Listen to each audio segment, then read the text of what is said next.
Bismillahirrohmanirrohim. Assalamualaikum warahmatullahi wabarakatuh. Perkenalkan, saya Nurlianti Putri Tuna, mahasiswa program studi Pendidikan Matematika tahun 2024, kelas B. Baik, izinkan saya mempresentasikan materi tentang membangun persatuan dalam keberagaman dinamis, fikih ikhtilaf, cinta tanah air, kearifan lokal, dan bahaya radikalisme oleh dosen pengampu pendidikan agama Islam yang terhormat Ibu Profesor Dr. Novianti Jafri, SPDI, MPDI. Membangun persatuan dalam keberagaman dinamis merupakan tantangan yang kompleks dan penting di era globalisasi. Indonesia, sebagai negara dengan keragaman budaya, suku, dan agama, memiliki pengalaman yang kaya dalam menghadapi tantangan ini. Fikih ikhtilaf. Fikih ikhtilaf adalah ilmu yang mempelajari perbedaan pendapat dalam hukum Islam. Dalam Islam, perbedaan pendapat ada hal yang wajar dan bahkan dianjurkan dalam beberapa hal. Ini karena Islam mendorong pemikiran kritis dan interpretasi terhadap teks-teks suci. Prinsip-prinsip dasar fikih ikhtilaf yang membantu membangun persatuan dalam keberagaman. Di antaranya, yang pertama adalah toleransi, di mana menerima perbedaan pendapat sebagai hal yang wajar dan tidak menjustifikasikan permusuhan. Yang kedua, dialog. Mencari titik temu dan solusi bersama melalui dialog dan diskusi yang konstruktif. Ketiga, saling menghormati, di mana menghormati pendapat yang berbeda tanpa merasa lebih superior. Yang keempat, mencari kebenaran, di mana menekankan pada pencarian kebenaran bersama, bukan hanya kemenangan satu pendapat atas yang lain. Beberapa contoh fikih ikhtilaf, diantaranya dalam masalah sholat Jumat. Terdapat perbedaan pendapat mengenai jumlah minimal jamaah yang sah. Fikih ikhtilaf mengajarkan untuk menghormati perbedaan pendapat dan tetap menjaga persatuan umat. Berikut adalah cinta tanah air untuk membangun rasa memiliki dan kewajiban. Cinta tanah air merupakan nilai penting dalam membangun persatuan dan keberagaman. Islam mengajarkan pentingnya mencintai tanah air sebagai tempat tinggal dan beribadah. Bagi umat Islam, cinta tanah air dan berjiwa patriotis adalah sunnah Rasul.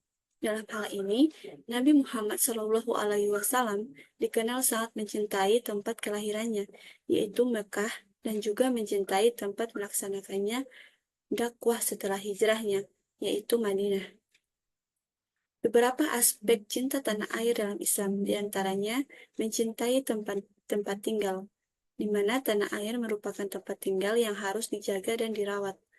Kedua, membela tanah air, itu untuk berjuang untuk mempertahankan tanah air dari ancaman dan bahaya. Berikut, menghormati budaya lokal, menghargai dan melestarikan budaya lokal sebagai bagian dari identitas nasional. Terakhir, berkontribusi untuk kemajuan tanah air, di mana berusaha untuk memajukan tanah air melalui berbagai bidang.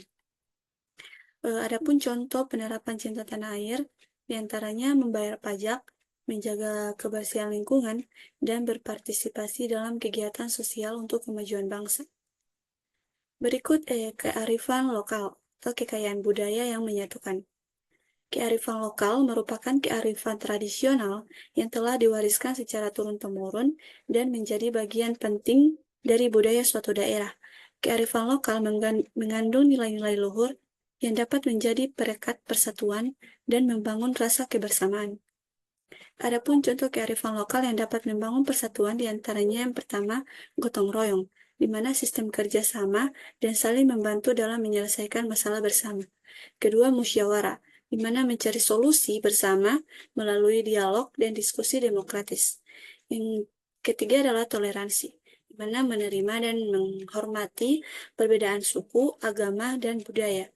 Yang keempat, keadilan, di mana menjalankan keadilan dan kejujuran dalam segala aspek kehidupan.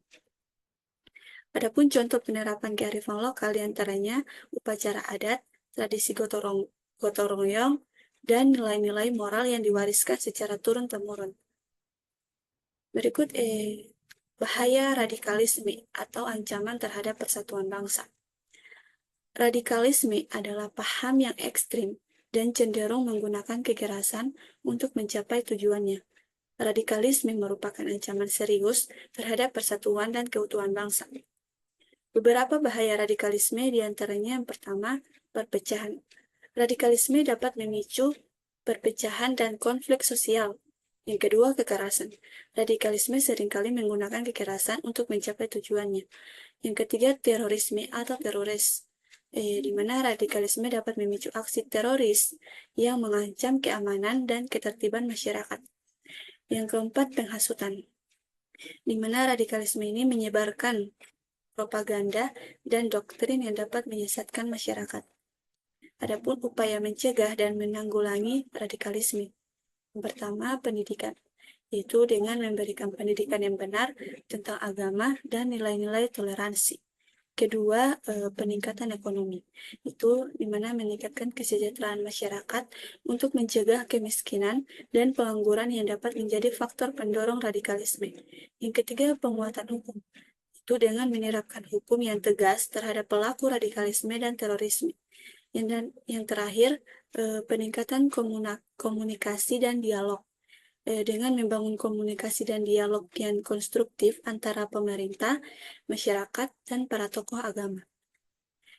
Baik, jadi dapat disimpulkan membangun persatuan dalam keberagaman dinamis itu merupakan sebuah proses yang panjang dan berkelanjutan.